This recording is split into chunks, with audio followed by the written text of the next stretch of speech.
Alan, a very successful year. I'm sure you're looking forward to getting going again.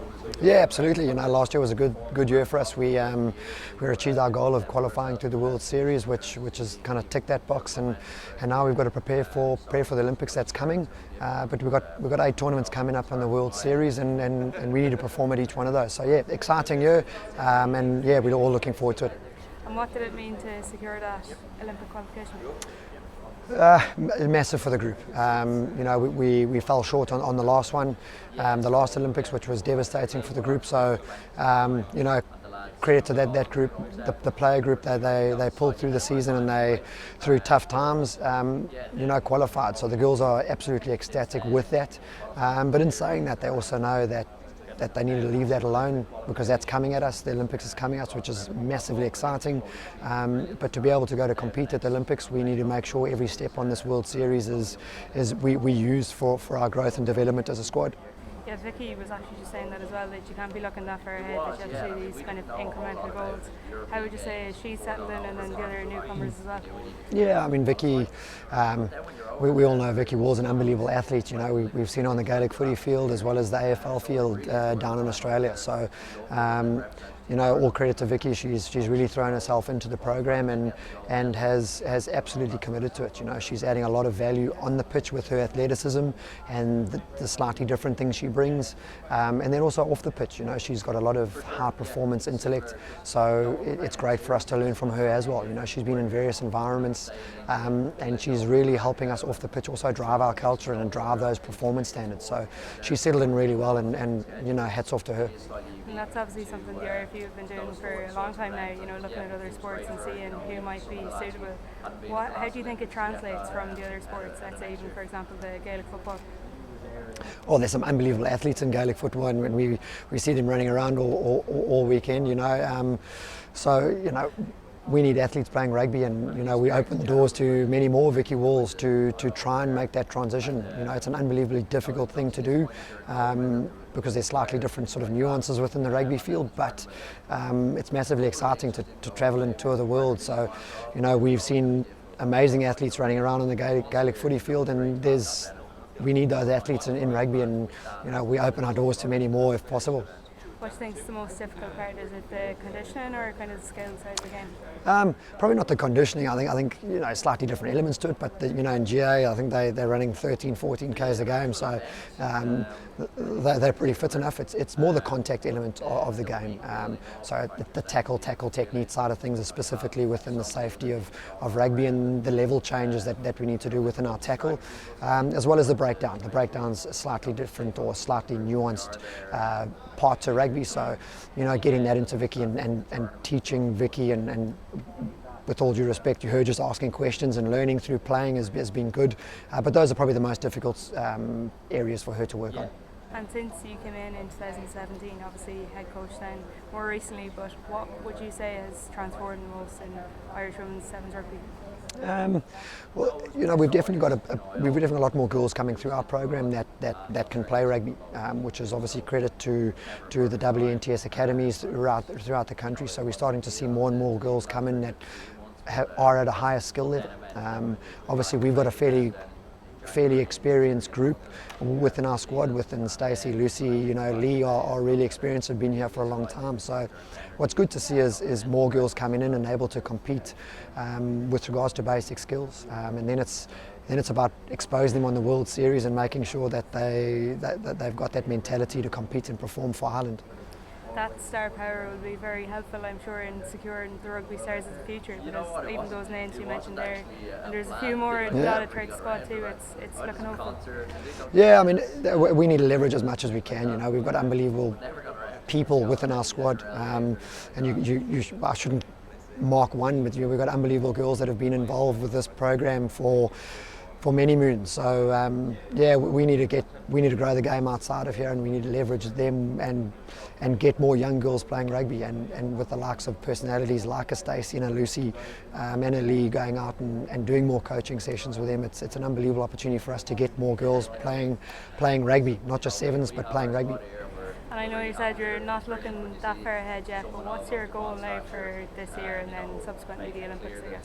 Yeah, I mean, we want to go to the Olympics and we want to compete at the Olympics. We've discussed it in depth as a group, and we don't want to just go make up numbers. We really do believe that we can go and compete.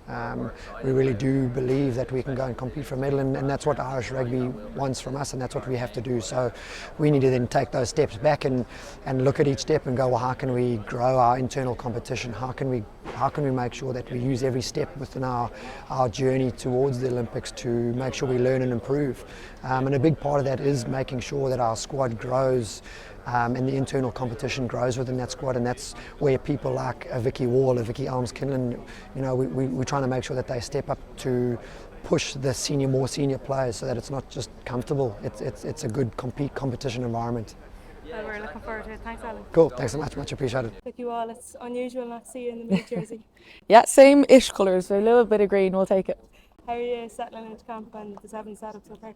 Yeah, good so far. I think it's definitely been a really tough transition. I've been very honest about that with everyone close to me. That definitely was a bit of a struggle at the start, just rules, everything like that, and positioning, chat, vocabulary, whatever it is. But I'm really enjoying it. I think there's a phenomenal setup here amongst the girls themselves, first and foremost. And I think management are great, and everything I've asked for, all the help and all the questions I've had has been answered. So yeah, it's good.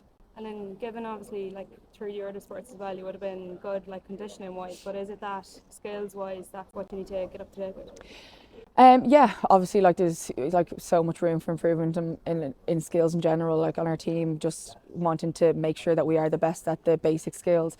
I think as well though, from my own end, just the pace of thought. There is no time for questioning decisions and just having to rely so heavily on the comms from people beside you and things like that. I think there's definitely, you're switched on for that entire first and second half, and if you're not, you're going to pay for it. So I think it's just a bit of a contrast in terms of, if you're attacking in the forwards, obviously you're switched on and you're looking, but I think you do get that second to kind of breathe, take a second if the ball's in your defensive line. So I think that's probably the biggest differences. You always have to be switched on kind of way. Yeah, 100%. From the LJFA point of view, we're always calling for more physicality. Is that something you'd like to make this game? Yeah, 100%. I think we've definitely had a few conversations amongst the team here, even crying out. A lot of girls come from GAA backgrounds and just thinking how much better it would be if there was a bit more physical contact. I think, Jesus, everyone's in unbelievable nick now at the moment in terms of like conditioning and S&C, so why not let them use it?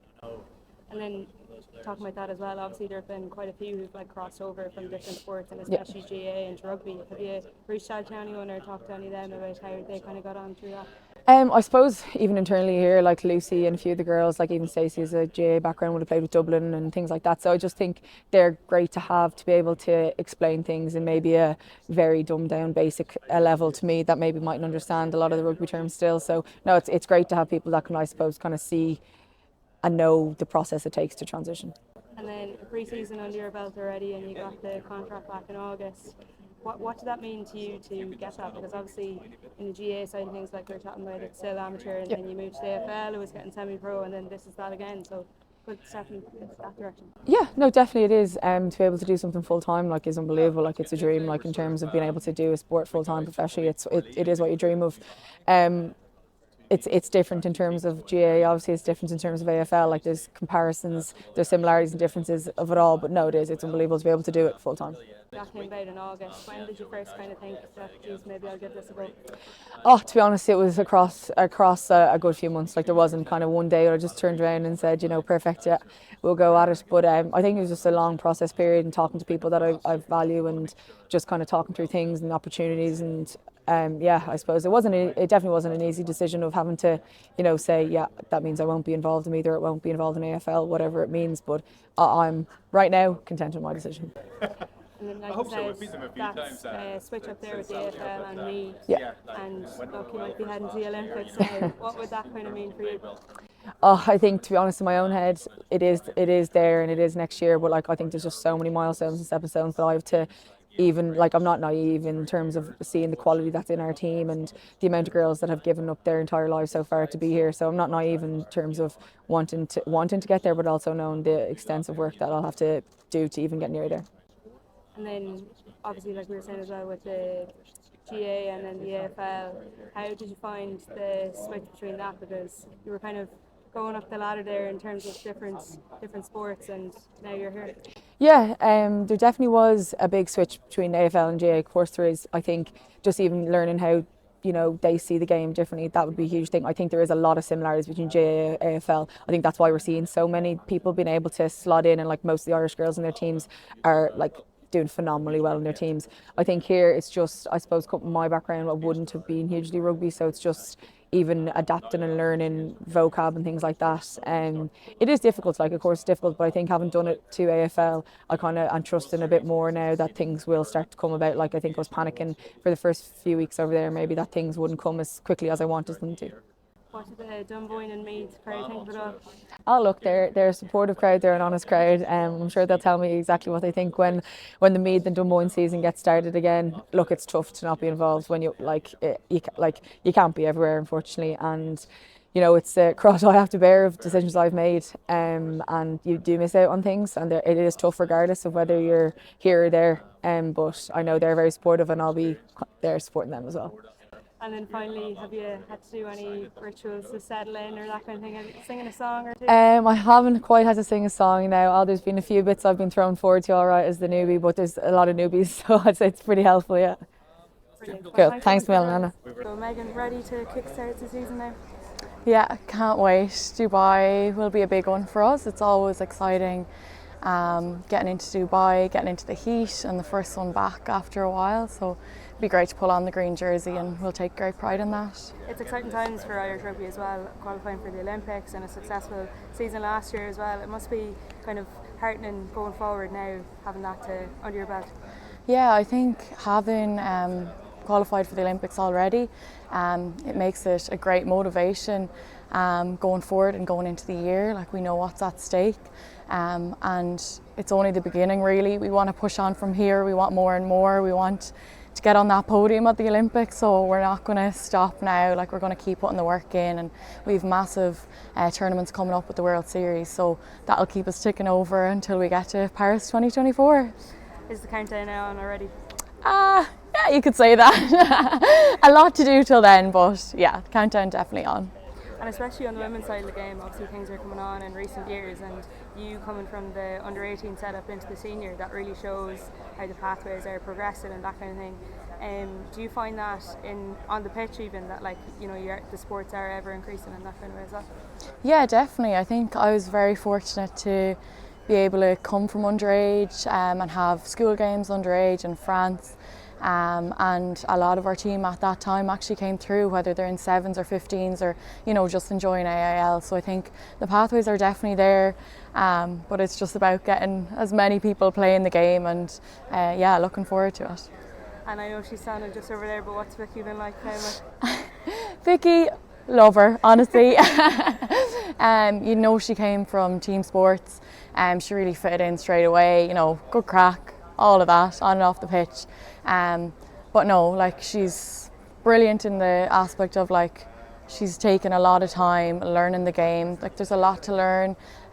We've had a good few transfer over. Louise Galvin, Lucy Mulhall, they all transferred over, but it takes time getting used to it, but definitely she's putting her best foot forward, so hopefully we'll get to see her throughout the year. And I've been watching the Instagram stories, the team bonding seems to be better than ever. Oh yeah, we always try and do different bits. Only recently we had the Olympic ball, so it was nice to all get dressed up for once and have something to kind of celebrate the start of it and kind of push on from here. And finally, we're looking ahead obviously to the Olympics. We were saying there it's a while away yet, but what would that mean to you to go to the Olympics? Honestly, there's no words. I can't even put it into words. I think it's something we've been working on. I missed out on the last Olympics, 2021, and there's girls here that missed out on too. So I think firstly qualifying is an amazing achievement, and I think if we just push on from here, I think whoever gets on that plane, it's team first for all of us. So I just think we'll do our job when we're there, whoever gets selected. So it's exciting times. There'll be a happy bunch in Tullamore, so. There's a fair few of us, in and about the High Performance Centre, so it's nice to have them as well. Perfect. Well, thank you very much. Thank you.